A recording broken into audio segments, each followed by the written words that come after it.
Hi guys and girls, I'm Fsd Ant and welcome back to Elite Dangerous Horizons. For this video we're going to have a look at the changes to the galaxy map and the systems map. We're here at the moment at the system map. This is the system I'm currently located in, and some of these changes are relevant to patch 1.5 and others are relevant to Horizons. So something that's new here is the locale. We can see some of the settlements straight from here, from the side menu, that are located within the system you're in, and you can select them from there and you get taken straight to them. So we can select Snow Moon and then we could select that as our target, and of course we can just select the info panel to get the information about Snow Moon, which we can see is an agricultural economy.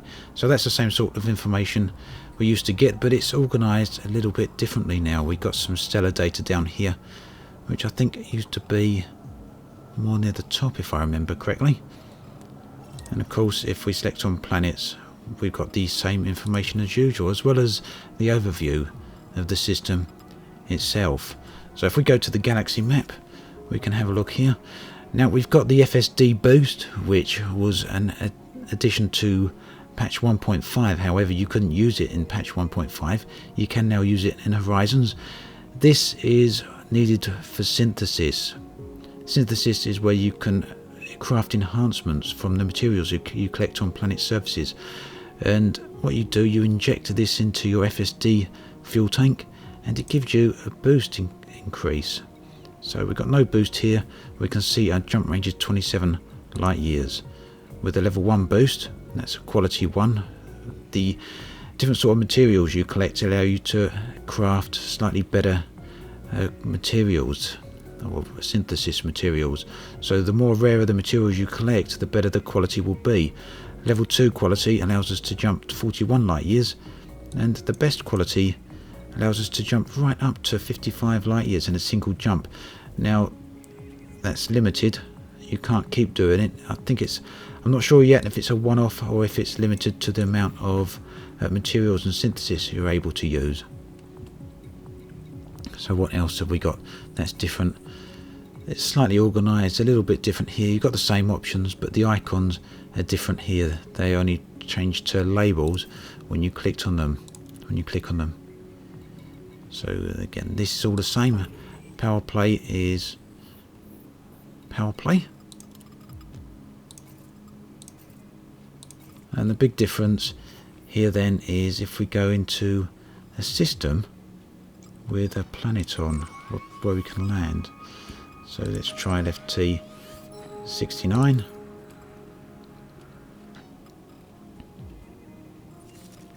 And we can see here straight away we've got some planets that we can land on. They're indicated by halos around the planet, circles around the moon or the planet, and the ones with the bars on, they're representations of settlements or cities that are down on those planets. So if we go down, for example, on this planet here, we can now get a planetary map. We bring that up. It's a schematic map. We still get an overview of this particular planet. This one is an ice world, and we can see there's no points of interest there. There's no settlements there, and you can rotate around the schematic map. You can also zoom in and zoom out. But what we want is to get back to the system map there. Hopefully we can get back to the same one.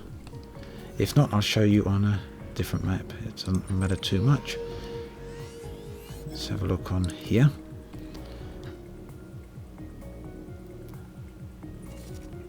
And we can see we've got one of these moons, or one of the planets, in this case it's a moon, with a settlement on it. And if we zoom in, we can see we've now got some different icons on the planet, around the planet.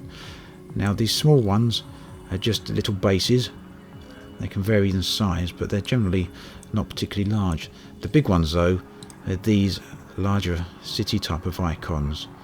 These are basically stations. You should be able to land on these and you're getting all the station services and all the other type of items on here. These are settlements.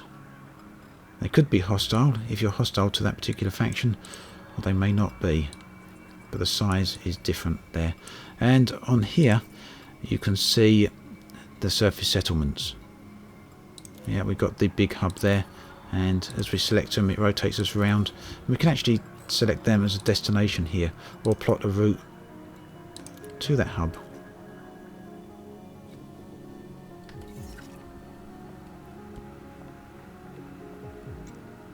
And again, if we just go to the system map again there and look, it opens.